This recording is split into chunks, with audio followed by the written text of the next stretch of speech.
Right now, you probably have a roll of it sitting in your bathroom. You reach for a soft, 2-ply square, use it, flush it away, and go about your day without giving it a second thought. It feels so completely normal that it's hard to imagine life without it. But here's the strange part. For almost all of human history, toilet paper didn't exist. People still had to go to the bathroom. They just cleaned up with things like moss, dried corn cobs, seashells, and communal sponges soaked in salt water. Before this fragile little invention, humanity had to rely on some surprisingly bizarre, painful, and deeply unhygienic methods just to survive a trip to the bathroom. The question is, who actually invented this, and how did it go from a bizarre luxury to something we absolutely cannot live without? To answer that, we have to go all the way back to the beginning. Long before indoor plumbing, ancient humans had a very simple approach to hygiene. You used whatever was lying around. If you lived near a forest, you used leaves, moss, or ferns. If you lived in colder climates, you might use a handful of snow. If you lived near a river or a beach, you used smooth stones, handfuls of sand, or seashells. Yes, seashells. Imagine trying to clean yourself with a seashell. Yeah, I think I'll stick to modern plumbing, thanks. But as human civilizations grew and people began crowding into ancient cities, things had to get a little more organized. Enter the ancient Romans. The Romans are famous for their brilliant engineering, their massive aqueducts, and their beautiful public baths. But their public toilets were a whole different story. Picture this. You walk into a Roman public latrine. There are no stalls, no walls, no privacy whatsoever. Just a long, cold marble bench with dozens of holes cut into it, where you sit shoulder to shoulder with absolute strangers, chatting about politics or the weather while you do your business. But what happens when you're done? You wouldn't reach for a roll of paper. Instead, you would reach for a tool called a tersorium. A tersorium was a sea sponge attached to the end of a wooden stick. You would take it, use it, rinse it off in a shallow gutter of running water at your feet, or maybe dip it into a bucket of vinegar and salt. And then, you would put it back for the next person. And yes, they all shared the exact same sponge. Think about that. An entire city of people sharing the same bathroom tool, centuries before anyone knew what germs or bacteria were. It was exactly as horrifying as it sounds. Meanwhile, the ancient Greeks had an even rougher solution. They used something called pessoi. These were small, oval-shaped pieces of ceramic or broken pottery. Archaeologists have actually found these scattered around ancient Greek ruins. And here is the wildest part. Sometimes, the Greeks would write the names of their political enemies on these pieces of pottery before using them. It gives a whole new meaning to insulting someone. But dragging a piece of broken pottery across your skin every day had severe consequences.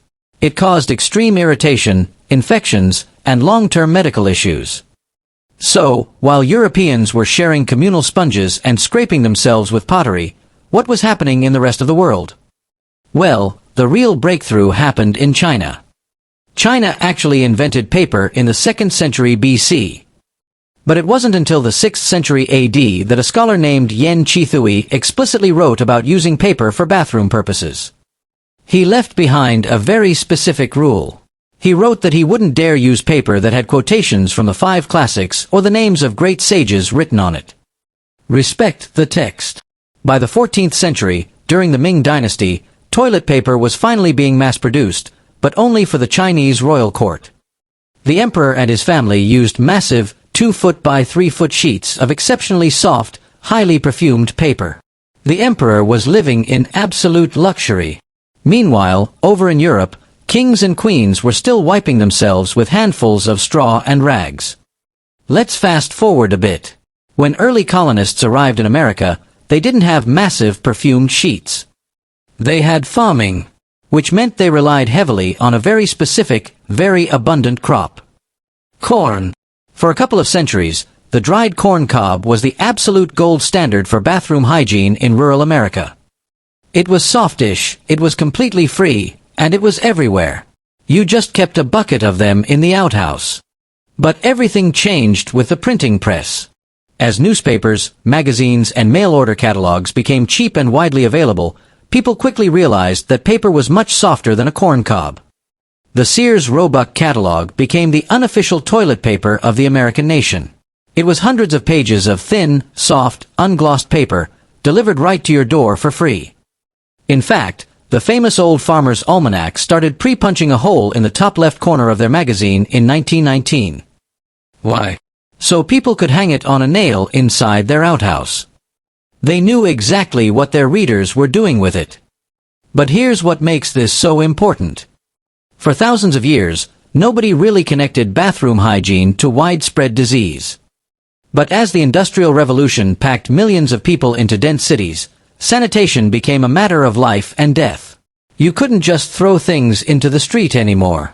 Indoor plumbing was invented. The flush toilet was rapidly becoming a household standard. But there was a massive problem. You couldn't flush corn cobs, moss, or hundreds of pages of thick catalog paper down a modern indoor pipe. It would instantly clog the system, backing up sewage into the house. Humanity desperately needed a new solution. They needed something strong enough to wipe with, but fragile enough to dissolve completely in water. Enter a man named Joseph Gaiety. In 1857, Gaiety introduced the very first commercially packaged toilet paper in the United States. He called it Gaiety's medicated paper for the water closet. It didn't come on a roll. It came in flat, rectangular sheets infused with soothing aloe. And Gaiety was so proud of his miraculous invention that he had his own name watermarked onto every single sheet. Except, it was a massive commercial failure. Why? Because people simply refused to pay money for something they could get for free. Why buy Mr. Gaiety's expensive paper when the Sears catalog arrived on your doorstep every single month? It took another 30 years for someone to finally crack the code. In 1890, two brothers named Clarence and E. Irvin Scott had a brilliant idea. They took toilet paper and tightly wrapped it around a small cardboard cylinder. The roll was born. It was efficient, it fit perfectly on a wall dispenser in modern bathrooms, and it dissolved easily in the new plumbing systems. But the Scott brothers still had a major hurdle to overcome. The taboo. In the late 19th century, bodily functions were considered deeply shameful. People were incredibly embarrassed to walk into a general store and ask a clerk for toilet paper. It felt like announcing your most private business to the entire town. To fix this, the Scott brothers didn't even put their company name on the product at first. And drugstores started keeping the rolls hidden under the counter, selling them quietly to customers in unmarked brown paper wrappers. It was treated like contraband. Over time, indoor plumbing became mandatory across the developed world, and toilet paper finally shifted from a shameful luxury to an absolute necessity. But there was one final, terrifying issue that early toilet paper had to overcome. Splinters. Yes, you heard that right. Because early manufacturing processes were so rough and unrefined, buying a roll of toilet paper in the 1910s and 1920s meant running the very real risk of getting wooden splinters in the most sensitive parts of your body. It wasn't until 1935 that the Northern Tissue Company proudly launched a massive advertising campaign for the world's very first splinter-free toilet paper. Let that sink in.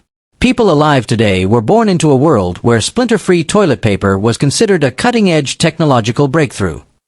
So here's the full picture. Humanity begins with leaves, snow, and seashells. The Romans share a horrifying communal sponge on a stick. The Greeks scrape themselves with broken pottery. The Chinese invent paper and create massive perfumed sheets for their emperors. Early Americans used dried corn cobs and the Sears catalog. The flush toilet forces the invention of dissolvable paper. Joseph Gaiety fails to sell it in flat sheets.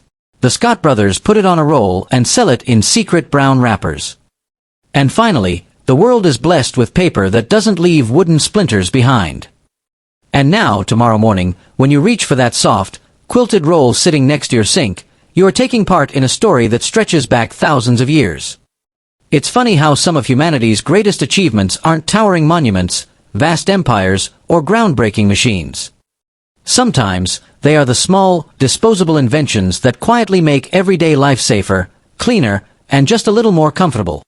We barely notice it until we imagine living without it. If you learned something new today, maybe leave a like. See you in the next one.